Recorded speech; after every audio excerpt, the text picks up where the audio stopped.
It really is to try to reposition these two players back into that conversation for whatever reason, even though I think Julius Erving was at the time the most popular basketball player.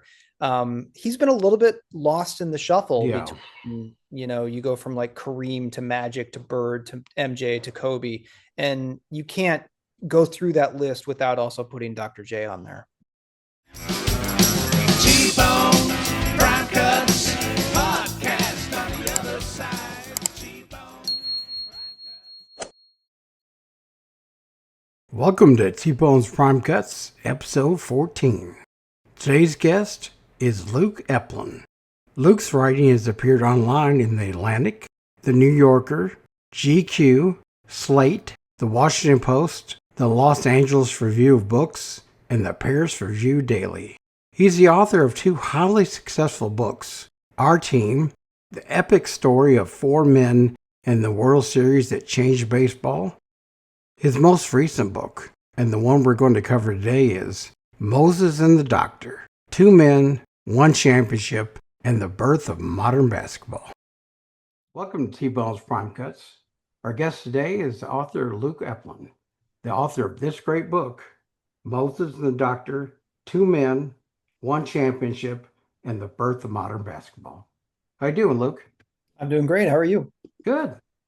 Your previous book, on which I ordered and actually should be here today, Okay. what talks about the 48 Cleveland Indians and centers around Larry Doby, Bob Feller, Satchel Paige, Bill Veeck. I thought this was interesting because it talks about two leagues, the Negro leagues and the major leagues, and how this book kind of covers ABA and the NBA. So I personally thought that was neat. Yeah, that's that was what led me to this book. I love that idea of the major leagues and the Negro leagues, whenever they started to cross streams, the way that those two leagues had developed separately from each other, which led to different styles of play, different attitudes, different ways of approaching the game. And the crossing led to tension, in addition to racial tension, just sort of like ideological and playing tension. And so I really thought maybe there's something similar in basketball. And while it doesn't have that sort of charged racial background necessarily, really the ABA and the NBA developed long enough separately to have formed their own identities. And whenever they came together, there was an interesting clash. And there are definitely those racial undertones there too, though. Definitely. How would you describe the differences, or some of the differences between the ABA and the NBA? Well, the ABA was an upstart league. It came about 20 some years into the NBA's existence. The NBA had already sort of patterned its own style of play based on sort of, everything revolving around a large center. It was very coach oriented. It sort of, I guess the Boston Celtics would be the best way of sort of characterizing that league, where the whole team was contributing to a larger whole, and individuality was a bit stifled as a result of that.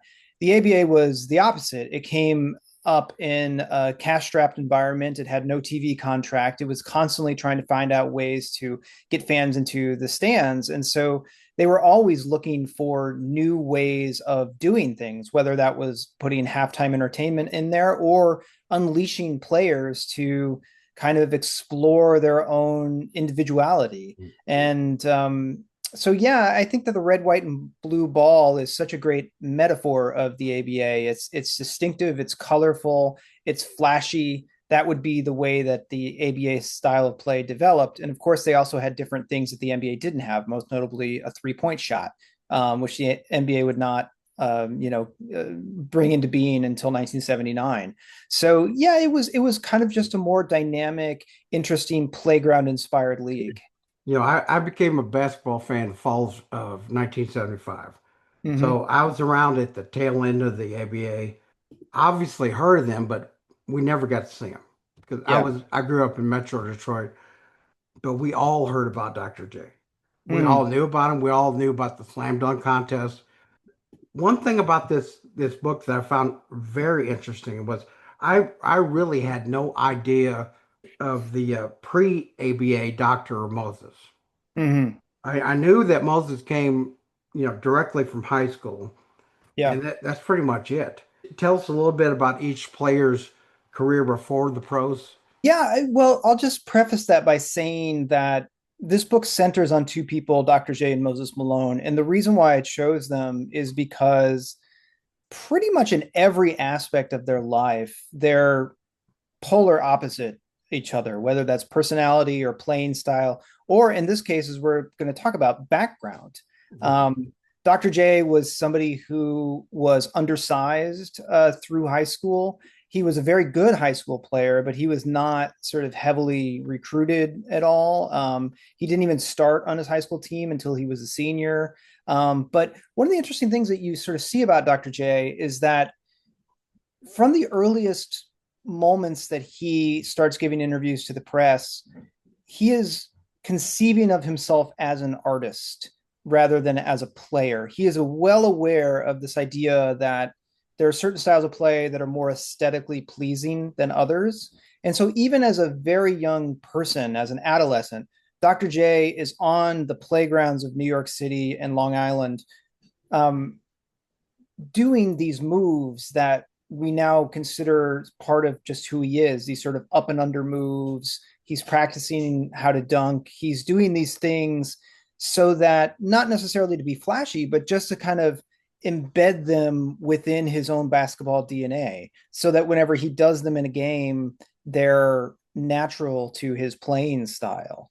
And so it's an interesting sort of thing that he doesn't really gain a lot of national attention as a college player, where he goes to the University of Massachusetts, which is not at all a powerhouse basketball team, or as a high school player. And so it's really on the playgrounds where he is at Rucker Park, which is kind of the mecca of playground basketball, that you start to get a glimpse of who he's going to be, because then all of these moves that he's practiced in his spare time away from the coach oriented style of play, he can just unleash. And it's as though some sort of rock star has emerged, Mm.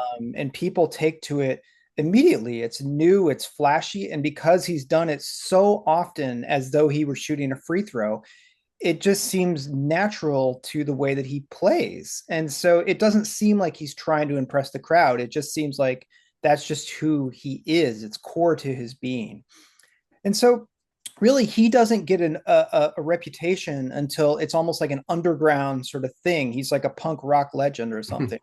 And Moses Malone is the opposite of that. Moses Malone grows up in Petersburg, Virginia. He's extremely poor.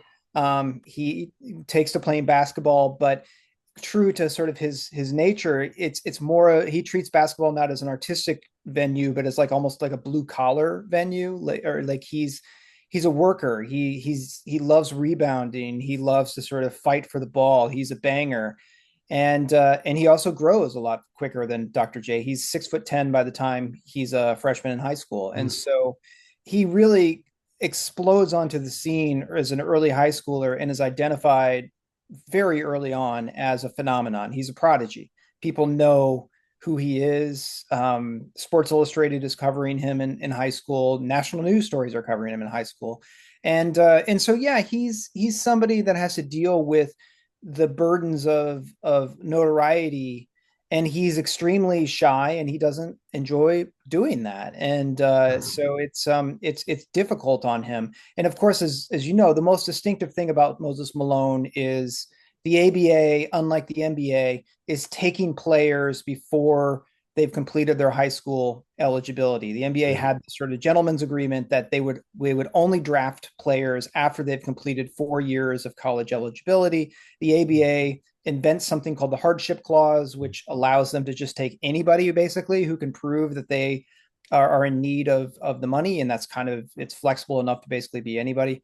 Moses does one better. He decides that he doesn't want to go to college altogether, and the ABA, a team in the NBA, the Utah Stars, draft him right out of high school, and he becomes the first player to skip from high school to the pros. There's a quote in your book that gets us prepared for the difference between the players, where you said everything about Julius Erving was commercial.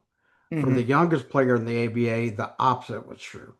Yeah. talk a little bit about the difference between Dr. J and Julius Erving. Well, that's a great question because that is one of the things that sort of I really thought about while writing this book is that Julius Erving was two different people at the same time, and those two different people allowed him to speak to different audiences. He's when he's on the court and he's doing these moves that at the time they would call them like playground shots or circus shots or things like that. um that was Dr. J in action. And Dr. J was his alter ego. He was kind of somebody that was right out of legend, that could do sort of anything with the ball, that could fly through the air, that could dunk it in ways that no one has seen it before. And that's the sort of person that can really speak to African American audiences in particular that grew up in urban settings watching sort of street ball being played on asphalt courts in the inner city. And that's a very sort of like black way of being and carrying himself. But then when he steps off the court, he is very conscious of this idea that professional basketball is the ABA in particular is kind of in need of somebody who can really sort of speak for the league and help a struggling league along. And so he is mature enough to take on the responsibilities of being basically an ambassador. And so he's answering every question. He's making himself available for charity events, for the media, for kids who want autographs, basically anything like that. And he's really conscious about the role that he's playing as a model and a spokesperson for the league. And that is Julius Erving. And that can speak more to the white fans. There becomes such a disconnect between a sport that is growing increasingly black in its players and an audience that is staying kind of persistently white in its fan base. And so the sort of thing that professional basketball is dealing with in the early 70s and through the 80s in particular is how do you take a sport that is 75% black and sell it to an audience that is 75% white. And Julius Erving is basically the answer to that he can be the person that is speaking to the black roots of who he is, while also speaking to the sort of white fandom that is getting a little bit anxious about the changing demographics of the game. While you're at it, why don't you tell us just a little bit about the two sides of Malone?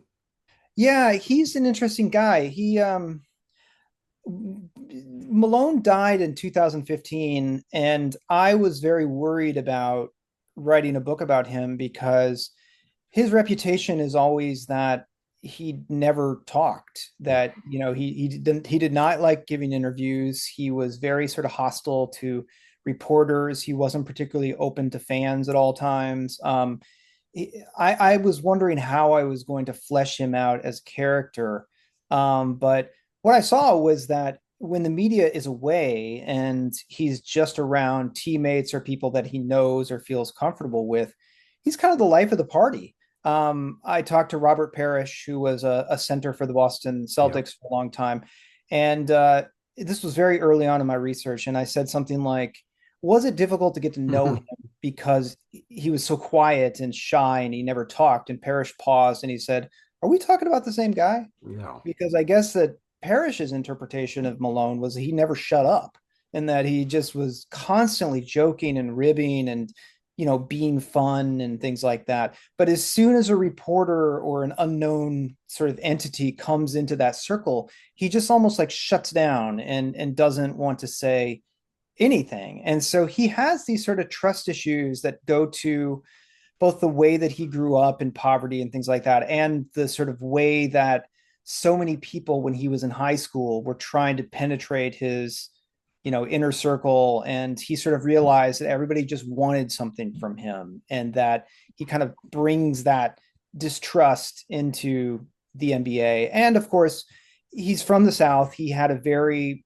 thick accent. He talked very fast, and people misunderstood what he was saying all the time. And a lot of those people used that his silence and his way of speaking to intimate that he was not an intelligent person. And I just found the opposite of that to be true. I think that Mhm. whenever Moses did talk, whenever he had something to say, he got right to the point. He said it, and he often was pretty perceptive in what he was saying. And if he didn't have something to say, he didn't talk. And so I think that, a lot of people were, just were misinformed about who he was.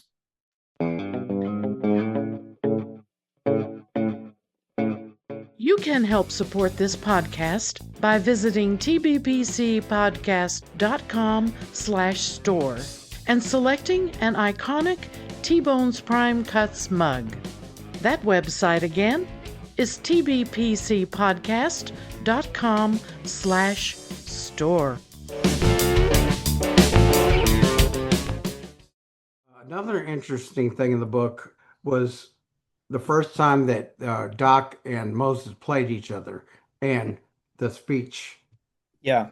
I did get to speak to Julius Erving for the book. It wasn't a long interview, but he did make himself available. And the first thing I asked him, based on sort of what we were just talking about, was how someone like him got along with someone who was essentially the opposite of him, and if there were tensions because of their differing personalities and whatnot. And Irving answered that question by saying, well, no, because you have to remember, I knew Moses whenever he was 18. Like when I first heard of Moses, it was whenever we were going to be playing the Utah Stars during Moses's rookie year. This would have been the first week or so that Moses is, playing. He's right out of high school. He's 18. And at that time, there was a lot of criticism, not only in the white press, but also with black newspapers and the black media, that the ABA was doing a disservice to black athletes in particular by signing them out of high school, that they were depriving these people of an education, that a lot of them maybe wouldn't make it and then they'd have nothing to fall back on. It was not a particularly popular thing that happened there with Moses skipping college. And so the ABA, sort of recognizing that they had a dilemma on their hands, I thought very interestingly diffused it by turning to the one person that everybody, white and black, respected, and that was Dr. J. And so before a game, whenever Irving's Nets played Malone's Utah Stars, Dr. J kind of goes to the half court circle, grabs the public address microphone, and essentially gives a speech to the crowd, saying that this is an unorthodox thing that is happening, but Moses is ready. I think that he says that Moses can swim. Yeah. Like he's ready to jump into the water and start going and all this sort of stuff. And it's just a really interesting, I can't imagine anybody doing that now, like No. on their opponent's home court. You can imagine like LeBron talking about Wemby or something like that. Yeah. That'd be weird. But it's another one of those things that Irving had to do as an ambassador. And then, of course, he had to play him like, a couple seconds after that. And the interesting thing also is that Moses kind of didn't want that. Like just doesn't want the attention on himself. And so he used that as a way of joking with Dr. J for the rest of his career. He would always be like, how am I swimming today, Doc? And it's very funny, but it's at the same time, it was just like, man, that was a silly thing that we had to do, wasn't it? Like it was a very, Dr. J takes it so seriously because he's trying so hard to, validate his league, and Moses just doesn't. He has no concern for the extracurricular activities that other superstars have to do. Yeah, it was almost like it may not be true, but it seemed like that Moses was almost embarrassed when by praise. Yeah. I talked to Moses eventually goes on to the Houston Rockets, and I talked to the son of the GM. There was a guy named Ray Patterson. Someone's named Steve. And Steve told me that because he worked with the Rockets at that time as an intern, and he said that when Moses won his first MVP, very rationally, whenever you introduce Moses during the starting lineups, they would say, and now the league MVP starting at center, Moses Malone. And as soon as Moses heard that, he ran over to the public address announcer and said, don't ever introduce me that way again. Like, just call me Moses Malone. Like, he always just said that I'm just one player. I'm part of a larger whole. And so he was a very team-oriented individual and was constantly trying to deflect from himself. I'm pretty well going to skip the rest about the ABA. I could do a whole podcast about them, Yeah, it's great. but Great league. or as the I was watching a bunch of YouTube videos from what there is on there, Mm. and it was AI, and there the guy was calling it the ABBA. Mhm. That's funny. Now, after the ABA folded, see, I'm speaking as a Detroit Pistons fan because this Mm. bothers me till today. They had a dispersion draft for the players Yeah. that weren't on the four teams that got absorbed into the league. Now, the Pistons had the fourth pick and picked Bad News Barnes, and that was a nightmare. But they could have picked Moses Malone. Yeah. Corey, I mean, it worked out because if they had him, they probably wouldn't have got Isaiah and all that stuff. But Right. Right. still, but what were some of Malone's stops in the NBA before he got to Houston? Well, it's an interesting thing is that Moses has a very good rookie season in the ABA, and then his second year he breaks his leg, Mhm. and the Utah Stars go under. He gets kind of shuttled to the Spirits of St. Louis. He never really recovers, and he has a pretty down season. Not necessarily because it's not necessarily because he didn't have the ability. It's just he became discouraged. Like Yeah. he is somebody who really um, he lets his emotions kind of affect him in some ways. And so I have to move my my room here because there's a worker that's coming in. 1 second. Yeah, please. Let me just get over here. But and so there was this sort of idea at that time that Malone, who had a big contract, was a head case, Yeah. and so a lot of NBA teams didn't want to touch him, and so whenever he does get drafted into the Portland Trailblazers, they already have Maurice Lucas, they've got Bill Walton, they've got a whole bunch of other people, and there's just this idea that they only drafted him so that they could trade him, and so they trade him to the Buffalo Braves. Malone doesn't even start. He's kind of the 10th man off the bench. He's very surly about that. And they take that surliness as just again, the head case idea. And so they immediately trade him to the Houston Rockets. And the Rockets are coached by his first coach or his second coach on the Utah Stars, who knows Moses and knows how Yeah. sensitive he is and knows that it's not that he's a bad player. He's just feeling hurt. And so that coach, his name is Ray Nasalki, really brings Malone out and realizes that he's a gem who needs to be nurtured. Now, I know this is just a minor blip in the book, but as a 13 or 14-year-old basketball nut, I can't Mhm. tell you how many times I saw the fish at St. Pittsburgh on Showtime. And Okay. and yeah, and somehow he made me even a bigger Dr. J fan. Now, he had lots of commercials. He had Mhm. that movie, signature shoes, you name it. And I know there were athletes in commercials and everything then, but very few that had a movie and a bunch of commercials and shoes. How was he able to keep that side of it? And I know that he splits the Dr. J and Julius Erving, but how was he able to keep that stuff separate from his playing career? he he uh he studied business in college, and he always had this sort of idea of leveraging basketball into something greater. But if we could just stick on the fish that saved Pittsburgh, I talked to the producer who also co-wrote the film, Oh, wow. and unfortunately, a lot of what we talked about was off the record because let's just say that there were hijinks on that movie. Yeah. So I can't really talk about it, but they went to him. Like it wasn't like he was pursuing any sort of acting career. It was one of those things where, um, the movie comes off of the success of a movie called Car Wash, which Yeah. this producer did, and that was kind of a wild movie that kind of traded on the sort of, you know, remnants of the hippie psychedelic era sort of stuff that set also in sort of with a little bit of black exploitation in there.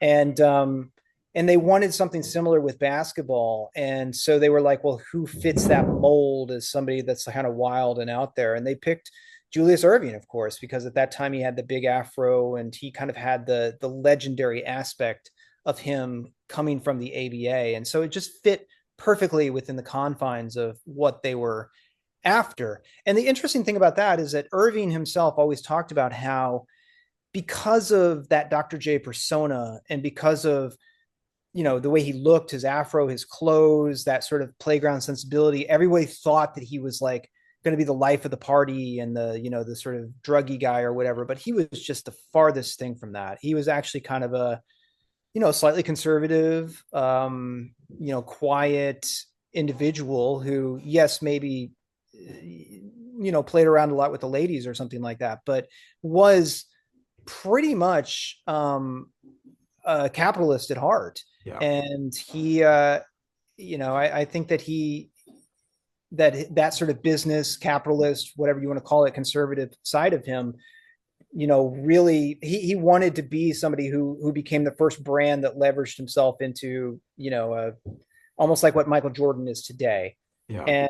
And I always thought that like Michael Jordan is such a great comparison to him, because what Dr. J does, whether it's validating these playground moves and sort of, showing that these moves can not only work in a formal setting, but lead to championships and winning basketball, or leveraging this idea of film and commercials and beyond that, just like he was producing, like commercials, and he was like making class rings, and he was sort of dabbling in Coca-Cola. He was like, had his hand in a lot of different things.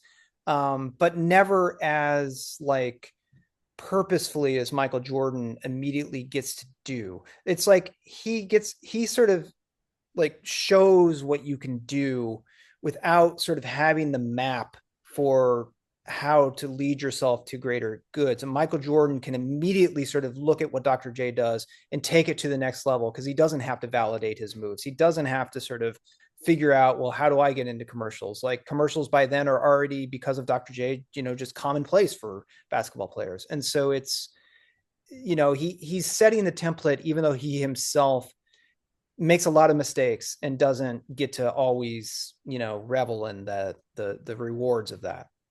His career was something else. I didn't realize until you pointed it out that did you say from 76 to 83, yeah, the Sixers won more games than anybody in the NBA. And that blows my mind. Of course, they were in the finals. So, you have to have a good record to get there that many times. But when you're thinking about it, you're thinking about Boston or LA or, those kind of teams.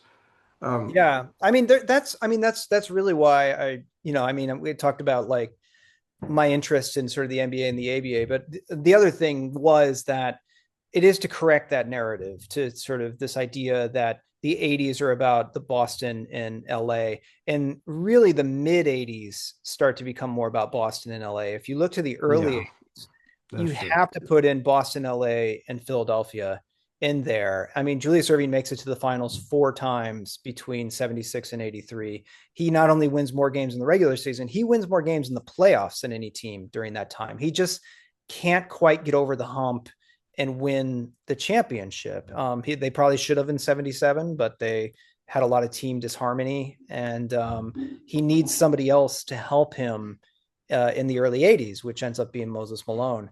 And so it really is to try to reposition these two players back into that conversation for whatever reason, even though I think Julius Erving was at the time the most popular basketball player.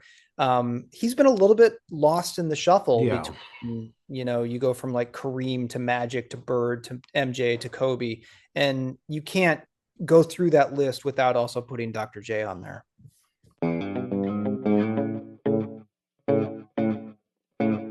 Supporting TBPC podcast gives you interesting inside views from the talk space where music and musicians matter. Go to tbpcpodcast.com and click the PayPal button. All contributions are much appreciated.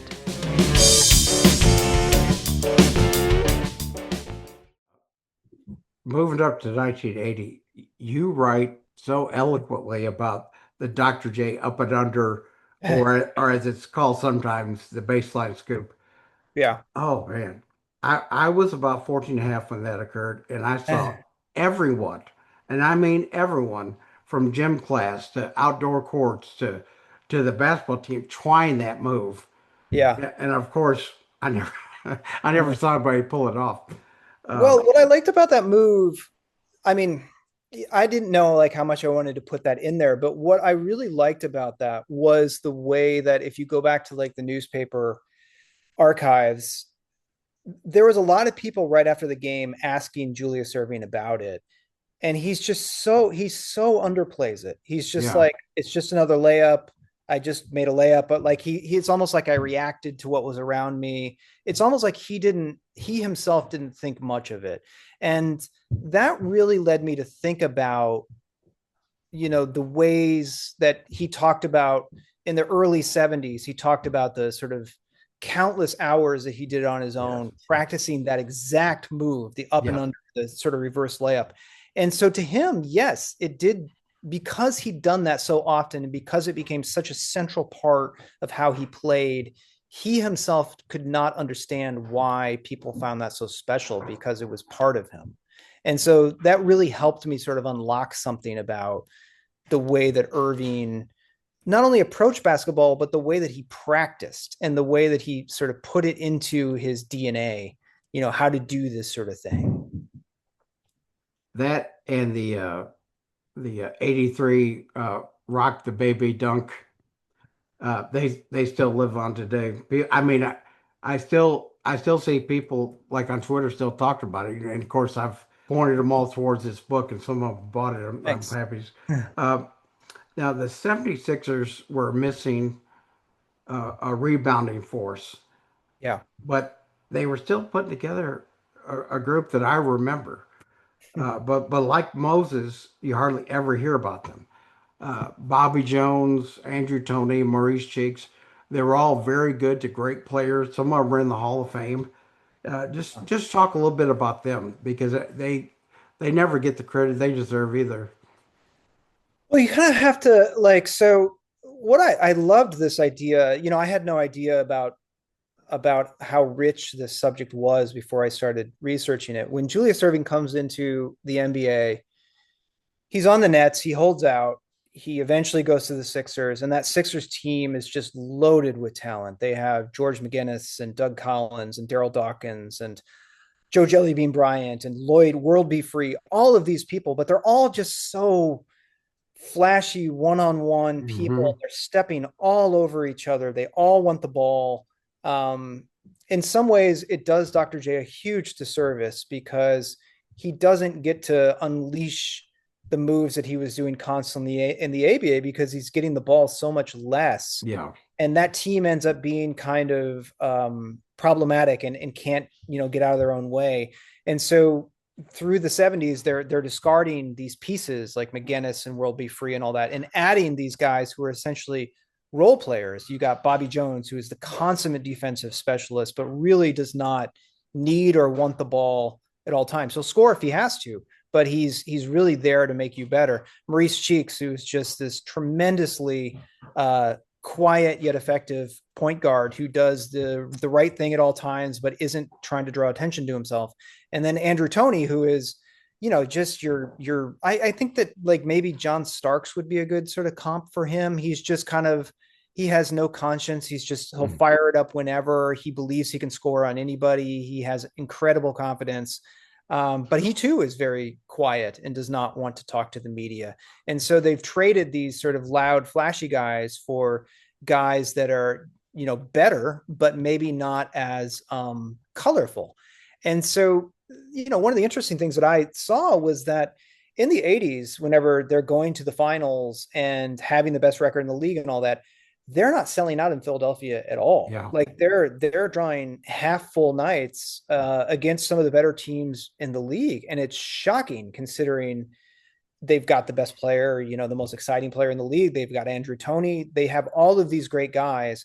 And because of the sort of almost like dullness of some of the role players, or because fans have kind of become cynical about whether the Sixers will ever win a title, they just stop showing up. Yeah. And it's one of the things that I asked everybody that I talked to: why didn't you sell out? And I got 1,000 different answers. Nobody seems to know. Yeah, I was surprised to read that. I didn't know that about the crowds they were getting. Well, what I was going to say about Bobby Jones, he didn't score a lot, but he could that guy could fly too. Oh yeah. Oh yeah. Yeah, yeah. No, he could. He was one of the best interviews that I did. He was very open. Um, and he was very sort of honest about, what place basketball had in his life. Like Yeah, he gave it all on his court, and then he sort of went away, and he was so Christian. yeah. Faith was so important to him that he believed that you shouldn't have any ego, and that's why he felt like he didn't need to score. Like he didn't care how many points he got. He'd get them if they were there, but he felt that the way he played, like helping people and rebounding, was the more Christ-like way of playing. The next subject is Dr. J, the locker room after the 82 finals. Yeah. And you described that either in the book or on another podcast as the key to the book or the proposal. Yeah. And just tell us about what happened then when they shut down the locker room. So Dr. J he made it to the finals in 77, his first year on the Sixers. They go up 2-0, and then they get swept 4 games and lose to the Trailblazers. At that time, the Sixers do this very silly campaign where the commercial for the next year is "We owe you one," Yeah. as though like they'd blown that final, and they're so confident that they're going to finally win a championship that they basically promise their fans another championship. And they just don't get it. They don't make it to the finals the next 2 years. They make it in 1980, they lose. They should have made it in 81, but they blow a series against the Celtics that was very winnable. They make it in 82, and they lose to the Lakers. And at that time, Julius Erving is in his mid-30s. At that time, people didn't play as long. They didn't have as good of care as you do now. And so there was this idea in basketball circles that Julius Erving's time was up. The Sixers were that was basically their last shot, and that for all of the sort of legendary idea of Dr. J the player, he was ultimately a bit of a disappointment in the NBA, that he didn't have quite what it took to make it. And Dr. J has been sort of living under the shadow of not being able to get the Sixers to the promised land for so long that it just kind of spontaneously comes out of him. He starts crying, and he's known as a very sort of stoic figure, that he doesn't show, like, his coolness is not only in the way he looked, but in his affect. Like he'll do these reverse layups and then not even react to them. And so that's like his coolness factor. But so seeing Dr. J cry was so startling that the Sixers shut down the locker room so that the press couldn't get any pictures of it. And so he only comes out whenever he's recovered. And I remember when I was, researching the proposal, I'd not yet sold the book. And, I had this idea of Julius Erving and Moses Malone and putting them together, but I didn't know the sort of overall history. And whenever I read, it was only basically like a paragraph in, a game summary about how the press was waiting to go in because Julius Erving had cried and, they couldn't get in the locker room. I was like, that right there, like, this is the point that I need to get to. Why is Dr. J crying? What does that mean? And how does, putting Moses on this team a response almost to that? And so I wanted whoever the editor of my book was going to be to understand that this was going to be like, this was not going to be a book about the 1983 Sixers. This is going to be a book about sort of Moses and Doctor's odysseys. And I needed him to understand that the book is going to build not to the championship, but to Dr. J crying. And so I wrote my sample chapter. You have to include a sample chapter in your book proposal on Dr. J breaking down and crying, that chapter that's in the book, basically. So it wasn't chapter 1 as you normally would do, just because I wanted him to sort of understand, like, this is what I'm building toward. And so I really, this idea that all was lost. And I feel like Dr. J and Moses Malone both felt that, because Moses was feeling that the Rockets at that time didn't appreciate him, that he was winning MVPs, but they weren't surrounding him with what he needed, that they were reluctant to give him a contract. Both men were sort of at a crossroads that no one could have thought was going to lead to each other. But it was because of this sort of desperate situation that they eventually come together. It's hard probably to put into words, but how big was it when Moses signed with Philly and then immediately said, "This is Dr. J's team"? Well, there's two different parts of that question. You have to sort of understand that in Oh, yeah. 82, in 82, whenever Moses becomes a free agent, he's just won the MVP. The Rockets uh, were very slow in signing him, and so he goes into free agency, and the league's collective bargaining agreement is about to expire. And there's really only 3 to 4 teams at that time that are making any money. Everybody else is losing money. There's this idea that some teams like the Jazz and the Nuggets might have to merge. Um, there was this idea that the players are making just too much money. And so all these people that were assumed were going to be bidding on Malone don't, like the Knicks and the Nets and these teams that presumably have the money. They stay away from him. Even the Lakers, even though the Lakers said that they wanted to make a run at him. Um, and so it does seem like Malone's going to have to go back to the Rockets. But whenever the 76ers come in, basically right before training camp starts, and they sign him to by far the richest contract Yeah. in basketball, not only in basketball, in North American sports. It's just a shockwave because of, the owners are mad because they think that this is going to weaken their bargaining position. Just everybody is can't believe it. And you're pairing together what is essentially the MVP of 82 with the MVP of 81, Moses and the Doctor. And Julius Erving has already gone through a situation like this where he's with a star who thinks he's his equal in George McGinnis, and Yeah. those two did not get along at all. And now you have somebody who's coming in who's just won the MVP, who's making a lot more money than Julius Erving. And so there's a lot of trepidation about, what will Julius Erving do? How will the team respond? Will there be sort of an alpha dog struggle here? And Malone, to his great credit, immediately just says, this is Dr. J's team. And apparently in his first huddle with the team, he tells everybody, like, I'm just here to help. Like, I'm not here to be the man. I'm going to help Dr. J get this. Like, he's so deferential, which is kind of to his nature. Yeah. He doesn't care about, the being seen as the MVP or whatever. He just wants to be part of it. And so he's the perfect person to pair with Dr. J. That 82-83 season was something else. Now I graduated from high school in 83. So Okay. I now of course I'm a Pistons fan, but always and like when I played like intramural Yeah. basketball and stuff like that.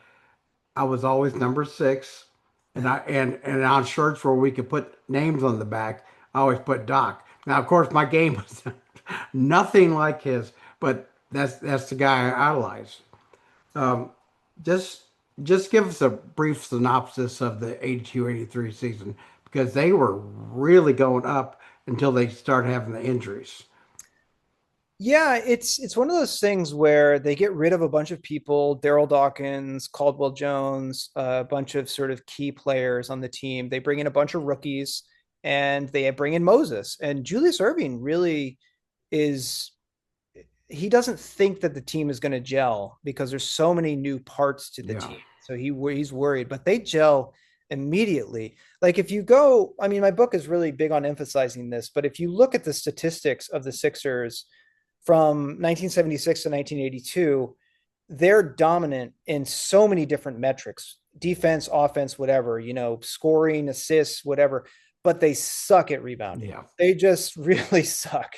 They can't get boards. And so if you look at their finals appearances or if you look at their playoff appearances, they're consistently getting out rebounded. And if they're winning, it's because they're able to compensate in other ways.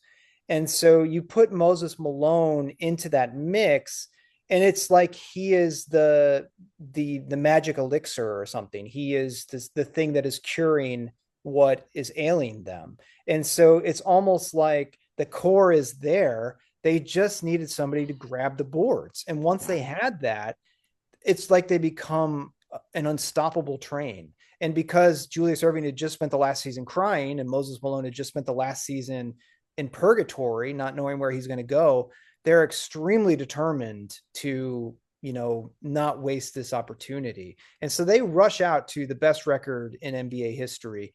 And they probably would have made a run at 70 games had they not ran into injuries at the end of the season.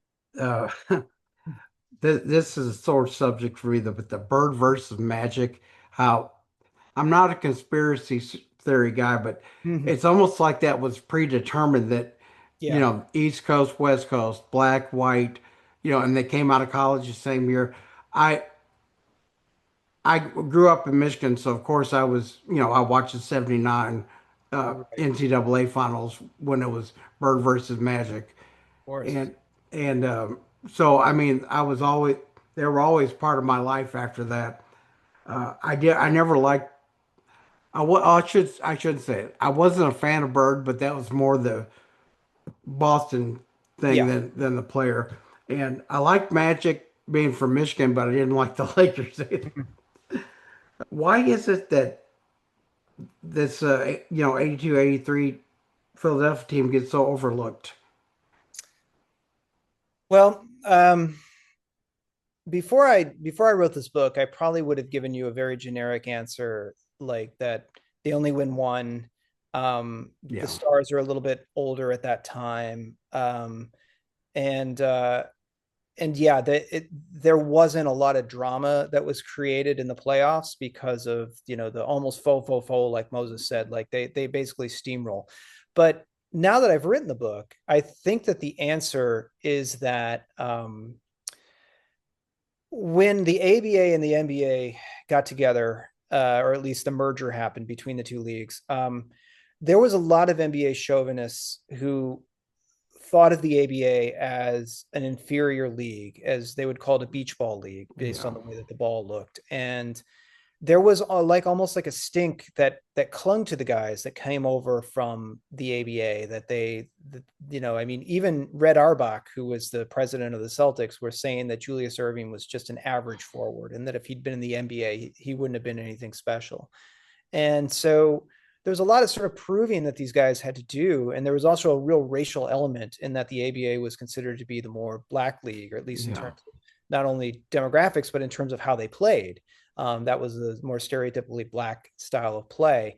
And so if you look at the way that the 76ers were talked about, especially in the 1976-77 season, they had a lot of guys from the ABA, Julius and George McGinnis in particular. And they also had guys that sort of resonated as ABA guys, like World Be Free or, Daryl Dawkins or something.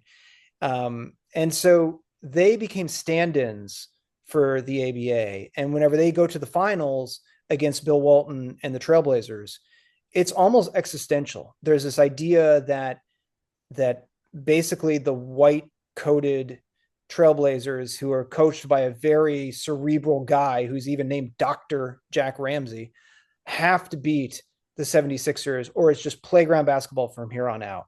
And they do, of course, and the league breathes a sigh of relief, but the Sixers never quite shake that idea that they are the ABA stand-in. And if you look at Julius Erving, he's playing with ABA guys throughout his career, whether it's Caldwell Jones, whether it's Bobby Jones, whether it's Moses Malone. And so if you go into the 83 finals, the 76ers are led by, three guys who dominated in the ABA, and the Lakers at that time have nobody who was in the ABA, didn't play a single game in the ABA. And Magic and Bird, who are playing a flashy style of basketball that could have fit in perfectly well in the ABA, they don't have that sort of stigma of having been in that league. They can offer the league a blank slate, so they can play in a way that is influenced by the ABA without being sort of, stigmatized by it. and Julius Erving is constantly carrying that. And so he needs, it's almost like the Sixers winning that year is redemption. Yeah. And Erving himself kind of even talks about that he wants that championship in the in the NBA as a redemptive arc for the league that he is from.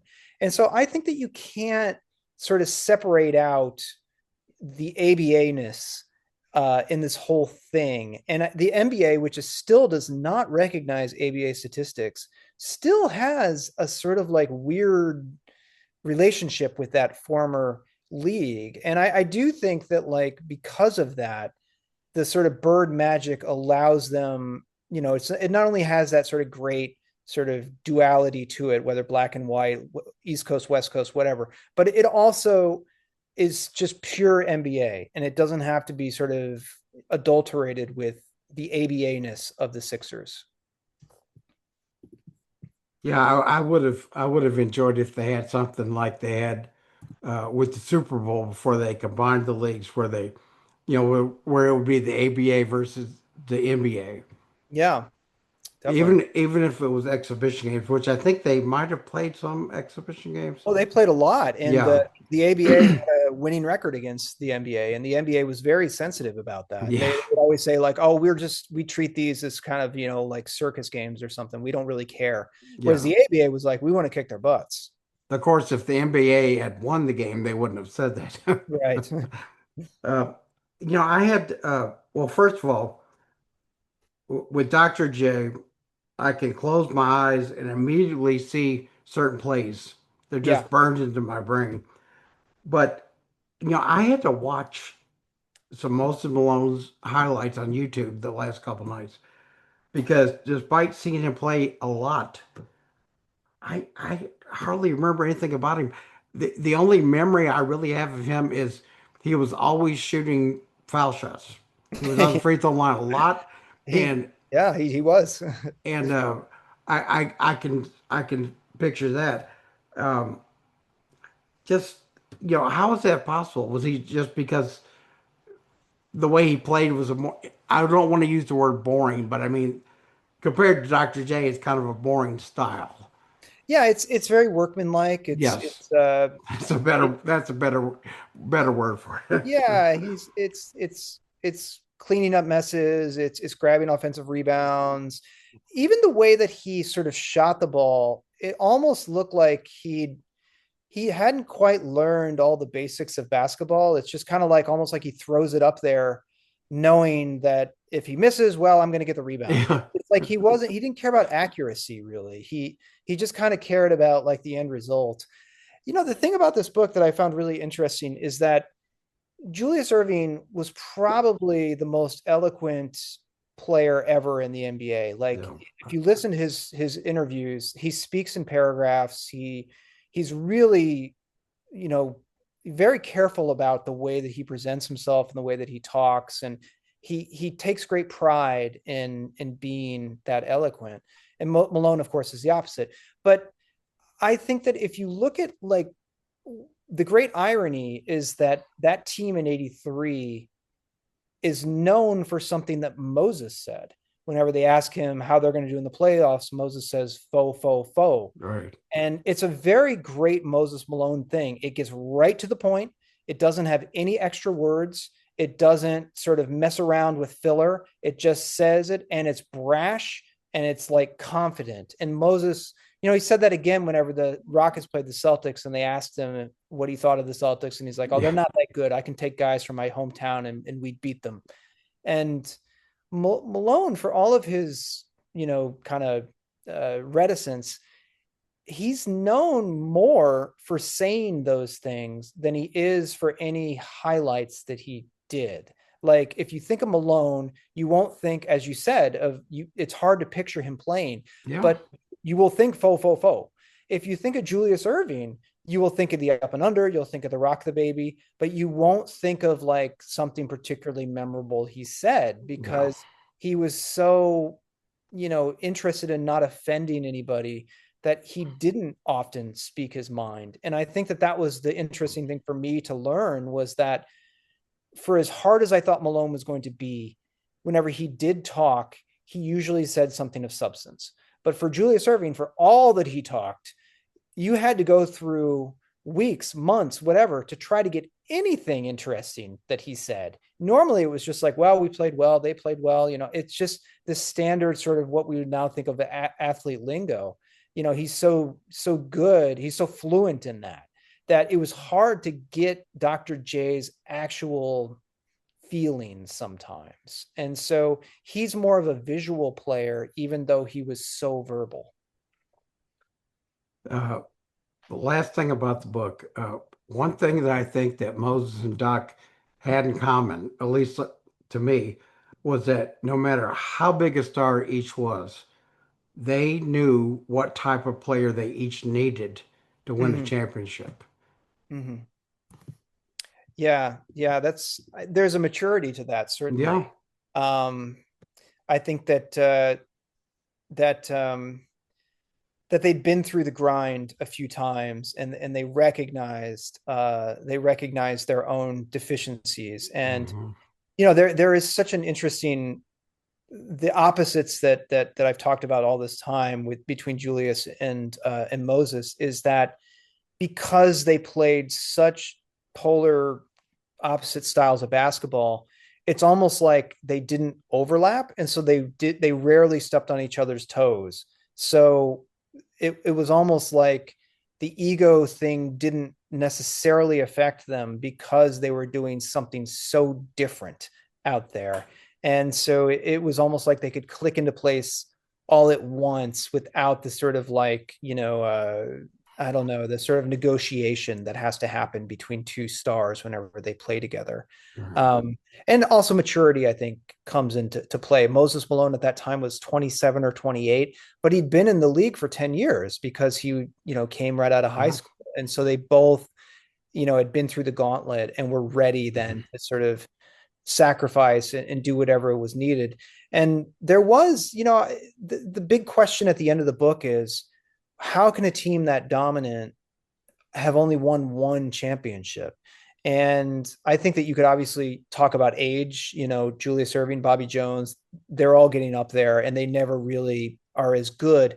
But what a lot of people told me was just that determination, that sort of like, it's now or never, that sort of thing where it's like, we were going to get every game, inevitably just kind of ebbs, and they just didn't quite have that edge anymore. And Malone in particular, he just he becomes pretty famous, and it really affects him to the point where I think he gained some weight, and it's almost like he loses the anonymity that he had in Houston. And I think that anonymity really helped him. Now, I read on your Substack, which I'll have a link to in the show notes, about your next book proposal. I'm very intrigued. And I just want to say, I hope it all works out and then we can find out who the subject is, because it really sounds like something. Yeah. Yeah. It's, after our team was a pretty big hit.